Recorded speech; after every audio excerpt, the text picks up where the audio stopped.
Hi అండి. అందరు ఎలా ఉన్నారు? బాగున్నారా? Welcome back to my channel జున్ను ఖుషి ఆల్ ఇన్ వన్.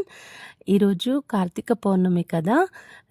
ముందుగా మీ అందరికీ కార్తీక పౌర్ణమి శుభాకాంక్షలు. మీ ఇంట్లో ఎప్పుడు సుఖ సంతోషాలు, అష్టైశ్వర్యాలు కలగాలని మనస్ఫూర్తిగా కోరుకుంటున్నాను. కార్తీక పౌర్ణమి రోజు పిల్లలకి హాలిడే అయితే ఇచ్చారు కదా! ఇంకా బావకి ఫ్రైడే కదా ఆఫ్ అనమాట. అంటే సెలవు.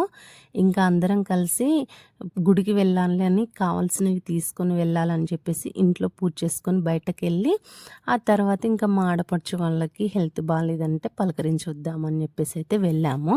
ఇంకా సాయంత్రం అయితే మేము మళ్ళీ ఇంట్లో అందరం ఫ్రెష్‌గా అంటే బయటకెళ్ళాం కదా అని చెప్పేసి మళ్ళీ ఇంట్లో అందరం ఫ్రెష్ అప్ అయిపోయి ఇంట్లో పూజ చేసుకొని గుడికి కావాల్సిన సామాన్లు అంటే 365 వత్తులు కానీ, పువ్వులు కానీ, పళ్ళు కానీ అవన్నీ మళ్ళీ సాయంత్రం పూజకి తీసుకొనొచ్చి గుడికొచ్చేసరికి అయితే చాలా లేట్ అయిపోయింది. అవును, ఇంతకీ మీరు పిండి దీపాలు వెలిగించారా? లేదనంటే ఉసిరికాయలు పెట్టి వెలిగించారా? నేనైతే ఉసిరికాయలు పెట్టి వెలిగించాను. పిండి దీపాలు చేస్తే ఇంకా మంచిదంట. కాకపోతే నాకు చిన్న పిల్లలు ఉన్నారు కదా! ఇంకా నాకు అవ్వదు అని చెప్పేసి నేను పిండి దీపాలైతే పెట్టలేదు.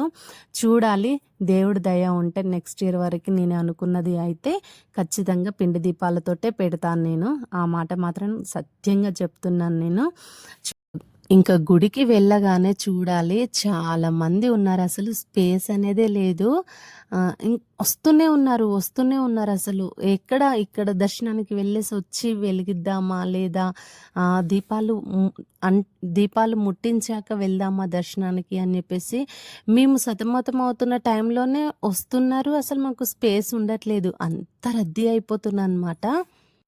కానీ మొదటిసారిగా మా ఫ్యామిలీ అంటే మా చిన్న ఫ్యామిలీ మేము మొదటిసారిగా అయితే నైట్ టైంలో కార్తీక పౌర్ణమి రోజు గుడికి వెళ్ళి ఇలా ప్రశాంతంగా దీపాలు వెలిగించడం అనేది అయితే నాకు చాలా బాగా అనిపించింది. అంటే చాలాసేపు అలానే కూర్చుండిపోయాను, చూస్తూనే ఉన్నాను. అంత బాగా అనిపించింది, అంత ప్రశాంతంగా అనిపించింది. ఇంట్లో ఎంతమంది ఉంటే అన్ని దీపాలు వెలిగించవచ్చు అని చెప్పేసి అంటారంట. కానీ ఉపవాసం ఉండాలి, అవన్నీ పద్ధతులు ఉంటాయి కదా అని చెప్పేసి ఇంకా నేను ఒక్కదాన్ని మార్నింగ్ నుండి అయితే ఈరోజు ఉపవాసమే ఉండి ఇంకా నైట్ టైంలో అయితే గుడికి వెళ్ళేసి ఈ ప్రాసెస్ అంతా కంటిన్యూ చేస్తున్నాను. కానీ నేను ఈ పద్ధతిలో అయితే పూజ చేసుకోవడం అనేది ఫస్ట్ టైము. నా పెళ్ళి అయిన దగ్గర నుండి నేను ఇలా అయితే చేయలేదు. అనంటే జస్ట్ వచ్చాము, మా హస్బెండ్ నేను ఇద్దరం వచ్చాము, దీపాలు వెలిగించే వాళ్ళమి, దర్శనం చేసుకునే వాళ్ళమి, డే టైంలో వెళ్ళిపోయే వాళ్ళమి, అంతే. అలానే ఉండేది. కానీ ఇలా నిదానంగా కూర్చొని కాసేపు టైం స్పెండ్ చేయడం అనేది చాలా బాగా అనిపించింది. అసలు నేనేనా అనిపించింది. ఎందుకు అనంటే ఎక్కువ పూజలు అవి నాకు ఎక్కువ తెలీదు. ఇప్పుడిప్పుడే తెలుసుకుంటున్నాను. పూజలు చేస్తే మంచిదే, కానీ అది పూర్తిగా దాని గురించి తెలుసుకొని చేస్తే ఇంకా మంచిది. మనం తెలిసి తెలియక ఏదైనా మిస్టేక్ చేస్తే ఎలా ఉంటుందేమోనని, మళ్ళీ దాని ప్రభావం అనేది మన ఫ్యామిలీ పైన ఏమన్నా పడుతుందేమో అన్న భయంతో అయితే నేను ఎక్కువ పూజలు చేయాలి అనంటే ఎవరైనా అన్నీ తెలిసిన వాళ్ళని తెలుసుకొని మాత్రమే నేను చేస్తాను. లేదు అనంటే నాకు మొదటి నుండి ఎలా తెలుసో అలానే చేస్తాను తప్ప తెలియక ఏదో మిస్టేక్స్ అయితే చేయాలి అనంటే నాకు చాలా భయం. అది దేవుడి విషయంలో అయితే చాలా జాగ్రత్తగా ఉంటాను నేను. ఇప్పుడైనా కూడా ఈ పూజ ఎలా చేయాలనేది కూడా నేను తెలిసి ఎవరిని అనంటే యూట్యూబ్‌లో అయితే సెర్చ్ చేశాననమాట. కార్తీక పౌర్ణమి రోజు కార్తీక దీపాలు ఎలాగ వెలిగించాలి అనేది చాలా వీడియోస్ చూసి చేశానే తప్ప అసలు భయమేస్తుంది. అయినా అవునా, కరెక్టేనా, నేను చేసే ప్రాసెస్ కరెక్టేనా, ఏదైనా మిస్టేక్ అవుతుందా అని చెప్పేసి భయంతోనే చేస్తున్నాను. అప్పటికి నా పక్కన కూర్చున్న వాళ్ళు ఎలా చేస్తున్నారు వాళ్ళని చూస్తున్నాను, నేను వాళ్ళని అబ్జర్వ్ చేస్తున్నాను. కానీ భయమేస్తుంది నాకు ఎందుకో.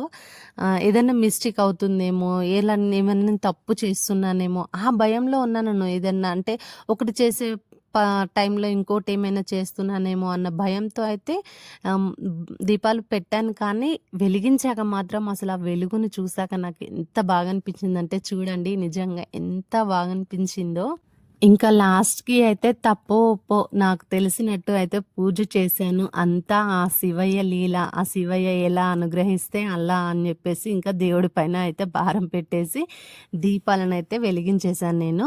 తర్వాత కాసేపు అలా కూర్చున్నాను. పిల్లలు, నేను అలా చాలా సేపయితే కూర్చున్నాము. ఇంకా తర్వాత ఖుషీని నా దగ్గర కూర్చోబెట్టుకుంటే అవి పట్టుకోవాలని ట్రై చేస్తుందనమాట.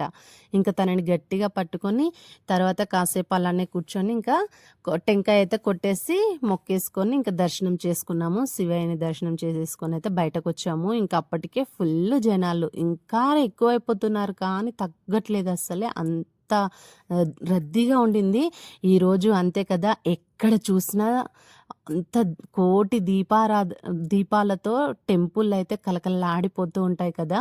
నిజంగా ఆ దీపాల కాంతితోనే, ఆ దీపాల వేడితో ఏమో కావచ్చు, సింగిల్‌గా ఉన్న దగ్గరేమో చలేస్తుంది కానీ, ఆ దీపాల దగ్గరికి వెళ్ళాలి కానీ, అసలు మనకున్న టెన్షన్స్ కానీ, అసలు చలి కానీ అదేమీ తెలియట్లేదు.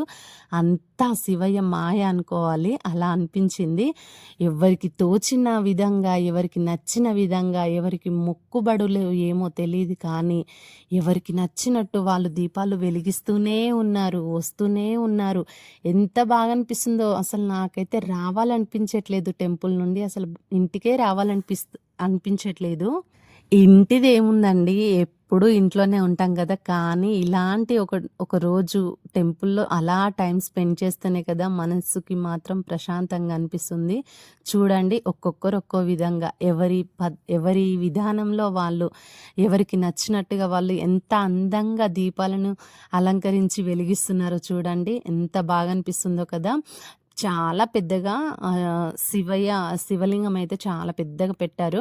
ఆ బంతి పూలతో పెట్టింది మాత్రం నేనున్నప్పుడు వెలిగిస్తారో లేదో అని చాలా అనుకున్నాను కానీ, ఇంకా ఫైనల్లీ వాళ్ళు నేనున్నప్పుడే దీపాలనైతే వెలిగించారు. చాలా బావుంది. చూడటానికైతే ఎంత అందంగా ఉండిందో అసలు నాకైతే భలే అనిపించింది. ఇంకా భావనైతే ఇంటికి వెళ్దాం అనంటే, లేదు అది చూసాకే వెళ్దాము. ఆ బంతి పూలతో డెకరేట్ చేసిన దీపాలని చూసాకే వెళ్దాం అని చెప్పేసి నేనైతే అక్కడి నుండి కదలలేదు. అలానే ఉండిపోయాను. ఫైనల్లీ సూపర్ ఉండిద్ది. చూడండి ఎంత అందంగా ఉన్నాడో శివయ్య. చాలా బావున్నారు కదా! దీపాల కాంతుల్లో ఈ శివయ్య ఎలా ఉన్నాడో కామెంట్ బాక్స్‌లో అయితే కామెంట్ చేయండి. ఇంతకీ మీరు ఎలా దీపాలను వెలిగించారో, అంటే శివయ్య ఎలా పెట్టి వెలిగించారా? స్వస్తిక్, ఓము, లేదంటే 5 దీపాలు ఎలా పెట్టి వెలిగించారో తప్పకుండా కామెంట్ బాక్స్‌లో అయితే కామెంట్ చేయండి. మీరు టెంపుల్‌కి వెళ్లారా? ఎలా అనిపించింది ఈ ఇలాంటి వెలుగులు మీ జీవితాల్లో విరజిమ్మాలని మనస్ఫూర్తిగా కోరుకుంటున్నాను. ఈ వీడియో ఎలా ఉందో లైక్ అయితే చేయండి, కామెంట్ అయితే చేయండి. అప్పటికే టైం అయితే చాలా లేట్ అయిపోయింది. ఇంకా చిన్నపిల్లలు ఉన్నారు కదా అని చెప్పేసి వెళ్ళిపోదామని చెప్పేసి అనుకున్నాము. అప్పటికే 9:45 అయిపోయిందనమాట గుడి దగ్గరే. కానీ నాకు మాత్రం అస్సలు రావాలనిపించలేదు. నిజంగా రావాలనిపించలేదు.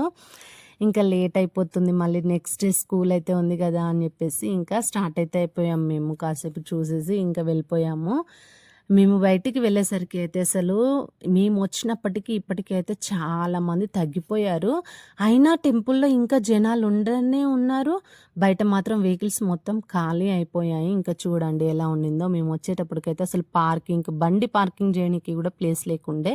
కానీ ఇప్పుడు చూడండి ఎలా అయిపోయిందో. అంత ఫ్రీ అయిపోయిందనమాట. ఇంకా లాస్ట్‌కి అయితే బయలుదేరాము మేము. ఇంకా జున్ను అక్కడ గుర్రాలైతే ఉన్నాయన్నమాట టెంపుల్ దగ్గర. నన్ను ఎక్కించండి అని చెప్పేసి ఏడ్చేసింది బాగా. కాకపోతే ఒకవేళ అది పరిగెత్తుకొని వెళ్ళిపోతే ఎలా, ఇంకా వద్దులే అని చెప్పేసి అయితే బలవంతంగా జున్నునైతే అక్కడ నుండి తీసుకొచ్చాం. ఈ వీడియో ఎలా ఉందో కామెంట్ బాక్స్‌లో కామెంట్ చేయండి, లైక్ చేయండి.